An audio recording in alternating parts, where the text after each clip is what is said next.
মুম্বই বনাম হায়দ্রাবাদ, জয়ের ধারা ধরে রাখার লড়াই। আইপিএলের এই মরশুমে মুম্বই ইন্ডিয়ান্স এবং সানরাইজার্স হায়দ্রাবাদ উভয় দলই প্রত্যাশিত শুরুটা করতে পারেনি।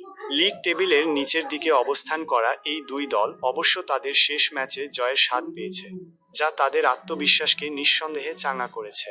আজ ওয়াংখেড়ের স্টেডিয়ামে তারা একে অপরের মুখোমুখি হতে চলেছে, যেখানে উভয়েরই লক্ষ্য থাকবে জয়ের সেই ধারাকে অব্যাহত রাখা। ক্রিকেট প্রেমীরা তাই একটি তীব্র প্রতিদ্বন্দ্বিতাপূর্ণ ম্যাচের অপেক্ষায় দিন গুনছেন।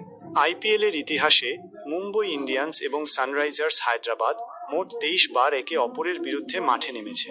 এই দীর্ঘ পরিসংখ্যানে কোনো দলই এককভাবে আধিপত্য বিস্তার করতে পারেনি।